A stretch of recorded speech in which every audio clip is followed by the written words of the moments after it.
Hello friends, आपका स्वागत है मेरे YouTube channel DC online biology में। आज संडे है और आज अच्छा समय मिला है हमको वीडियो शूट करने का। तो एक नया टॉपिक आपके साथ लेकर के आए हैं, प्रोकैरियोटिक और यूकैरियोटिक कोशिका के बारे में। ठीक है, आप लोगों के सामने इससे पहले भी सेल के बारे में वीडियो जा चुके हैं, लेकिन ये जो आपका आज का वीडियो है वो प्रोकैरियोटिक और यूकैरियोटिक कोशिका के बारे में। इससे पहले की वीडियो में मैंने बता रखा है कि कोशिका कैसे जीवन की इकाई होती है, कैसे किसी जीव की, किसी प्रकार के जीव की जीवन की शुरुआत वो एक कोशिका से कैसे हो पाती है, वो मैंने उन सब वीडियोज में बता रखा है। अब देखिए, वहाँ पर एक बात मैंने बताई थी कि जो कोशिका की डिफिनीशन होती है, उसकी परिभाषा होती है, वो ये होती है कि cell is the structural and functional unit of any organism. जो कोशिका होती है वो किसी भी जीव की सबसे छोटी संरचनात्मक एवं क्रियात्मक इकाई होती है, क्योंकि इसी सेल के द्वारा ही कोई जीव फॉर्म होता है, बनता है, और इसी सेल के द्वारा ही, इसी कोशिका के द्वारा ही उसके अंदर बहुत सारी क्रियाएं हो पाती हैं। जो क्रियाएं एक साथ उनको नाम देते हैं हम उपापचयी क्रियाएं या मेटाबॉलिक रिएक्शंस। ठीक है, मेटाबॉलिक रिएक्शंस के दो टाइप होते हैं, एनाबॉलिक रिएक्शन और कैटाबॉलिक रिएक्शंस। वो आपको हम किसी और वीडियो में बताएंगे। आज फिलहाल आपको ये देखना है कि कोशिका के प्रकार के बारे में, उसमें प्रोकैरियोटिक यूकैरियोटिक के बारे में। सबसे पहले हम कोशिका को लेकर के चलते हैं वहां पर। तो आपको कोशिका के बारे में ये पता हो गया कि कोशिका जो है वो किसी भी जीव की संरचनात्मक और क्रियात्मक इकाई है। अब संरचनात्मक और क्रियात्मक इकाई है, लेकिन आप लोग अगर चारों तरफ नजर दौड़ाएं तो आपको पता चलेगा कि यहाँ पर दो प्रकार के जीवित मतलब सजीव देखने को मिलते हैं। एक जैसे पेड़ पौधे हो गए और दूसरा जिसमें जीव जंतु आ गए। ठीक है, तो यहाँ पर दो कैटेगरी बन जाती है, दो कैटेगरी, एक तो पेड़ पौधों की और एक जीव जंतुओं की। ठीक है, तो अब कोशिका को भी दो कैटेगरी में डिवाइड करते हैं हम लोग। एक पादप कोशिका जिसको प्लांट सेल बोलते हैं, और दूसरी होती है एनिमल कोशिका जिसको जंतु कोशिका बोलते हैं। ठीक है, तो जंतु कोशिका और पादप कोशिका ये दो टाइप हो गए। ये तो जीव के हिसाब से हो गए कि जीव पादप वाला है कि जंतु वाला है, इस बेसिस पे दो कैटेगरी बनाते हैं। ठीक है, और एक और कैटेगरी बन जाती है यहाँ पर प्रोकैरियोटिक और यूकैरियोटिक कोशिका। अब ये जो कैटेगरी बनी वो किस बेसिस पे बनी? ठीक है, ये कैरियोटिक से, मतलब कैरियन, कैरियन मतलब उसका न्यूक्लियस से होता है। ये देखिए, न्यूक्लियस से होता है कैरियन। ये कैरियोटिक जो बना हुआ है ये कैरियन से बना हुआ। कैरियन का मतलब होता है न्यूक्लियस। तो यहाँ पर जो दूसरी कैटेगरी बनाई गई सेल की, वो कैरियन के न्यूक्लियस के बेसिस पे दो कैटेगरी बनाएगी। पहली जो है वो प्रोकैरियोटिक। प्रो का मतलब पहले, प्रो का मतलब पहले, मतलब प्राचीन टाइम में सबसे पहले जब जीवन की उत्पत्ति हुई, सबसे पहले जब जीवन का विकास हुआ, तो वहां पर जो कोशिकाएं बनी, वहां पर जो सेल्स बने, उसको प्रोकैरियोटिक सेल कहते हैं। वो जो पहले जीव बने थे, छोटे छोटे बैक्टीरिया सब आए, छोटे जीव माइक्रो ऑर्गेनिज्म बने, वहां पर जो उनकी बॉडी होती थी वो ज्यादातर एक कोशिकीय होते थे, और वहां पर जो कोशिका होती है उनकी वो प्रोकैरियोटिक वाली होती है। प्रो का मतलब पहले, कैरियोटिक का मतलब न्यूक्लियस, पहले का न्यूक्लियस। अब ये न्यूक्लियस जो होगा वो बहुत सिंपल होगा, बहुत ही प्रिमिटिव टाइप का होगा, बहुत प्राचीन काल का होगा, बहुत सिंपल होगा, बहुत आसान होगा यहाँ का न्यूक्लियस। लेकिन जब यूकैरियोटिक, जब यहीं से जब नए जीव और बनते गए और उनमें इवोल्यूशन देखने को मिला, उनमें विकास देखने को मिला और चीजें बदलती गई, तो जाकर के वही कोशिका जो थी वो डेवलप हो गई नई कोशिका में। उसको कहते हैं यूकैरियोटिक सेल, या इसी को बोलते हैं यूकैरियोटिक कोशिका। अब यूकैरियोटिक, यू का मतलब होता है ट्रू, ट्रू का मतलब सत्य। ठीक है, तो ठीक ढंग से कैरियोटिक का मतलब मैंने बता रखा है न्यूक्लियस। जो सुविकसित न्यूक्लियस होता है वो यहाँ पर होता है। यहाँ पर कौन सा न्यूक्लियस था?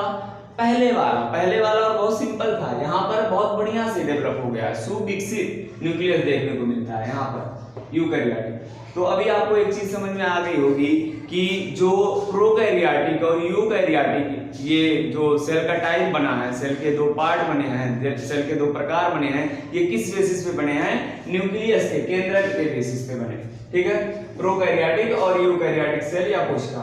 अभी हम बात करेंगे कि ये जो प्रोकैरियोटिक सेल है, ये जो प्रोकैरियोटिक कोशिका है, उसके अंदर क्या डिफरेंस देखने को मिलता है यूकैरियोटिक कोशिका से, या ये कहें कि यूकैरियोटिक कोशिका में क्या डिफरेंस देखने को मिल रहा है प्रोकैरियोटिक कोशिका से या प्रोकैरियोटिक सेल से। एक एक पॉइंट हम लोग देखते हुए चलेंगे। आपके सामने फिगर भी है प्रोकैरियोटिक और यूकैरियोटिक का, देखते हुए चलेंगे। यहाँ पर आपके पॉइंट्स लिखे गए हैं, जिस पॉइंट के बेसिस पे हम उनकी कैटेगरी को देखेंगे कि क्या इसमें सिमिलर और क्या अलग अलग चीजें पाई जाएगी।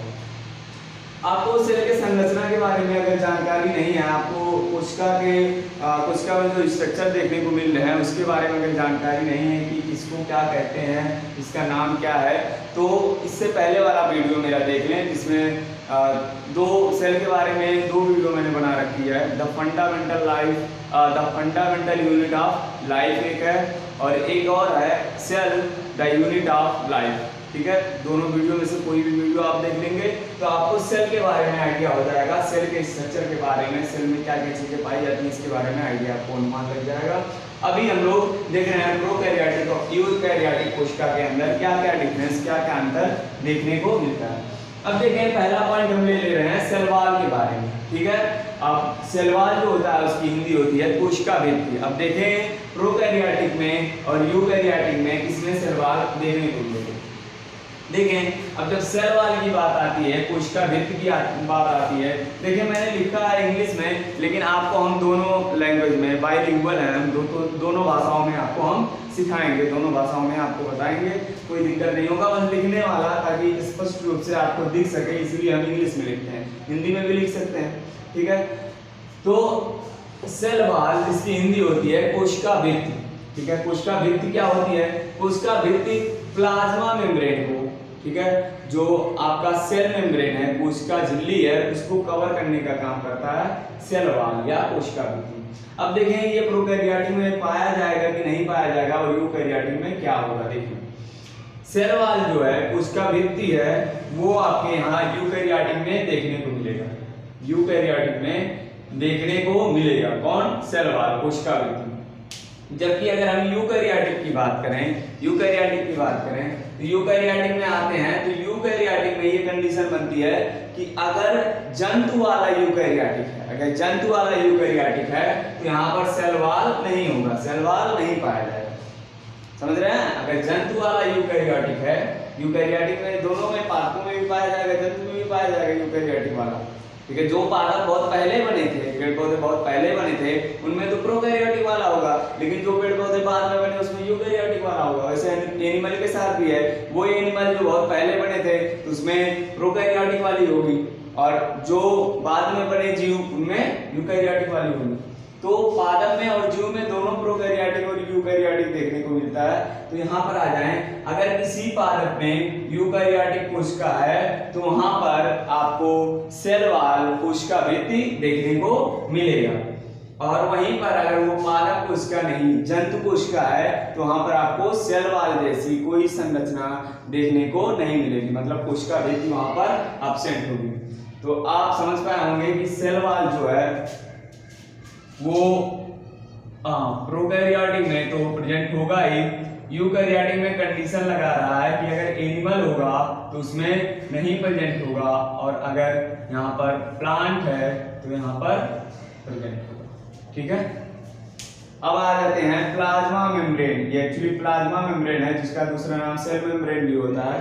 ठीक है, कोशिका झिल्ली जिसको कहते हैं। ठीक है, यहाँ मेम्ब्रेन लिखा नहीं क्योंकि इसके ऊपर चढ़ जाता समस्या होती है। ठीक है, ये दूसरा पॉइंट जो है वो है आपका प्लाज्मा मेम्ब्रेन। ठीक है, अब प्लाज्मा मेम्ब्रेन देखें पाया जाएगा कि नहीं पाया जाएगा। देखें प्लाज्मा मेम्ब्रेन दोनों में, प्रोकैरियोटिक में और यूकैरियोटिक में, देखें यहाँ पर सेल मेम्ब्रेन, यही वो मेम्ब्रेन है जो प्रोटोप्लाज्म को बांध के रखता है, उसको रोक के रखता है। ठीक है, ये आपका सेल मेम्ब्रेन।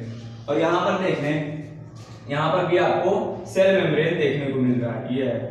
ठीक है, सेल मेम्ब्रेन। और यहीं पे अगर हम पादप कोशिका, ये जैसे जंतु कोशिका है, अगर हम पादप कोशिका बनाए होते हैं तो उसमें भी सेल मेम्ब्रेन देखने को मिलता है, लेकिन वो सेल वॉल के अंदर देखने को मिलता है, क्योंकि पादप वाले में सेल वॉल भी प्रेजेंट होता है, आपको पता है। ठीक है, तो यहाँ पर प्लाज्मा मेम्ब्रेन की बात करें तो प्रोकैरियोटिक में होगा और यूकैरियोटिक में भी होगा। दोनों में पाया जाएगा, एनिमल वाले में, प्लांट वाले दोनों यूकैरियोटिक में पाया जाएगा। ठीक है, अब आ जाते हैं नेक्स्ट पॉइंट पे जो हमारा न्यूक्लियस है।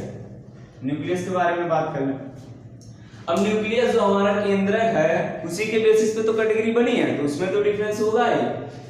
यहाँ पर जो न्यूक्लियस आपको देखने को मिलेगा वो न्यूक्लियस जो है वो मेम्ब्रेन बाउंड नहीं होगा, किसी झिल्ली के द्वारा वो घिरा हुआ नहीं होगा। किसमें? प्रोकैरियोटिक वाले में न्यूक्लियस जो है वो किसी झिल्ली के द्वारा घिरा हुआ नहीं होगा। लेकिन यहाँ पर जो न्यूक्लियस मिलेगा आपको, यूकैरियोटिक में जो न्यूक्लियस मिलेगा वो एक मेम्ब्रेन से घिरा हुआ मिलेगा, एक झिल्ली से घिरा हुआ मिलेगा, जिसको कहते हैं न्यूक्लियर मेम्ब्रेन, केंद्रक झिल्ली। ठीक है, तो आपने न्यूक्लियस के बारे में देख लिया कि इसमें मेम्ब्रेन बाउंड नहीं होगा और इसमें मेम्ब्रेन के द्वारा घिरा हुआ होता है। इसी को कहते हैं, जो मेम्ब्रेन से घिरा हुआ न्यूक्लियस होता है उसको बोलते हैं वेल डिफाइंड न्यूक्लियस, मतलब पूरी तरह से विकसित है, सुस्पष्ट है, बहुत बढ़िया क्लियर दिख रहा है। ठीक है, अब आ जाते हैं तीसरे पे, जेनेटिक मटेरियल, जो हमारा आनुवांशिक पदार्थ है उसके रिस्पेक्ट में देखें।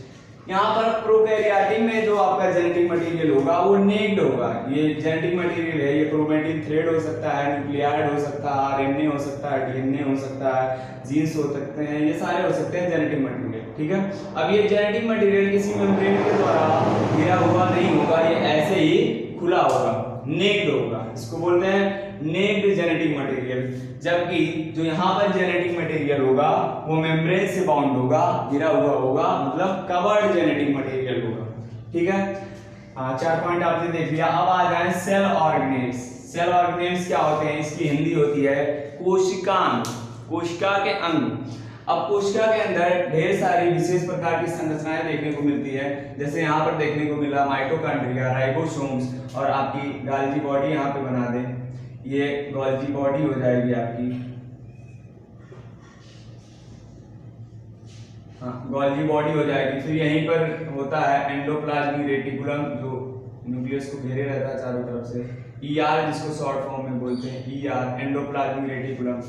ठीक है, और लाइसोसोम, क्लोरोप्लास्ट, और ढेर सारी संरचनाएं देखने को मिलती हैं जिसको कहते हैं सेल ऑर्गेनेल्स। तो ये जो सेल ऑर्गेनेल्स होंगे ये यूकैरियोटिक कोशिका के अंदर देखने को मिलेंगे, जैसे माइटोकॉन्ड्रिया हो गया, एंडोप्लाज्मिक रेटिकुलम हो गया, राइबोसोम हो गया, गोल्गी बॉडी हो गया, ये सारे जो हैं आपको यूकैरियोटिक कोशिका के अंदर देखने को मिलेंगे। जबकि यहाँ पर देखेंगे प्रोकैरियोटिक वाले में तो इस प्रकार का कोई भी कोशिकांग यहाँ पर देखने को नहीं मिलेगा, सिर्फ एक को छोड़ करके। वो कौन सा है? राइबोसोम, जिसको बोलते हैं, हाँ, राइबोसोम। उसमें भी टाइप होता है इसका 70S वाला राइबोसोम इसमें पाया जाएगा।